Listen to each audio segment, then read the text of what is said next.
Hey guys, welcome back to another episode of Nobody Asked My Opinion podcast. I'm your host, Siobhan, where as usual, nobody asked my opinion. Before we get started, don't forget to hit that like, share, and subscribe button. So what are we talking about today? Today, I am talking about Daniel Penny. And this is a story I've been following because, I'm a New Yorker, even though I live in Florida. This guy, he's a ex-Marine vet. This happened last year. He was on the F train, which is my home train. Nobody cares, but it is. But so he was on the F train. This is silly to get excited about that, but he was on the F train, and a homeless man by the name of Jordan Neely walked into the train and started to threaten to everybody on the train. Well, Daniel Penny put him in a chokehold, restrained him until authorities could arrive, because if any New Yorker knows, you never see a cop on the subway when you need one. But inadvertently putting him in the chokehold actually apparently killed him. Not apparently, but did. It killed him, and his death was deemed a homicide by force to his neck.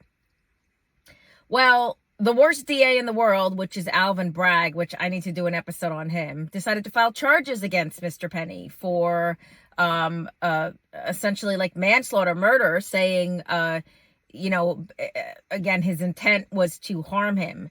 This also became a racial divide case, which now I'm just going to say, first of all, Daniel Penny never had a record. This guy's an ex-vet. Literally everybody that was sitting on that train said that Jordan Neely walked on the train and they immediately felt threatened. He was threatening to harm people. He appeared, he was disheveled. If you read Jordan Neely's background, he'd been arrested over 20 times for various, charges. Him harassing people on the train was not a new thing. A lot of people are forgetting that last year, 2022 and 2023 in New York City, there were a lot of push on the tracks cases. So people were, squirrely. You're getting on the train. I grew up riding the train. And when you have someone who looks off get on the train, everybody kind of looks at each other okay, who's going to save us?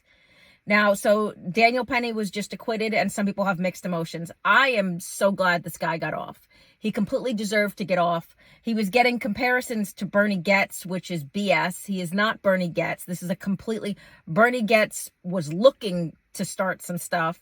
Daniel Penny got on the train that day and was trying to do the right thing. And because New York City has the worst DA in the universe right now, he decided to make a case out of Daniel Penny. The jury first deadlocked. They couldn't come to an agreement, and now he was acquitted, and I am happy. And Daniel Penny, wherever you are, you deserve your freedom. I feel that New York needs to come back to where it was, where we actually took care of each other. Where it is now, the fact that he was even brought up on charges is horrendous. Okay, he didn't get on the train that day to kill anybody. He wasn't seeking out Jordan Neely. The worst aspect, one of the worst aspects of this is obviously, you feel bad for there's a very large homeless population now in the city, and you feel bad. There's mental health issues, but that's not Daniel Penny's fault, right? He got on the train like anybody else, and he wanted to make sure no harm came to anybody else. Should he have let him go? Probably, yeah. But the adrenaline, I feel, at that point when that was happening, played a role, right? So people felt he was trying to defend him, to defend everybody on that train. So I'm glad he was acquitted. I don't know how you guys feel, but I think that guy deserves his freedom. In fact, you want to call him a hero. He didn't seek out to hurt anybody. On the other side of this, now you have Jordan Neely's father. And again, if you look at Jordan Neely's background, it's heartbreaking, right? But it's also Jordan Neely's father has already filed a lawsuit against Daniel Penny. Of course, he's over there going, this is a travesty and blah, blah, blah. If you read Jordan Neely's background, he'd been in and out of foster care since he was a child. He'd been living on the streets. So, Pops, where were you?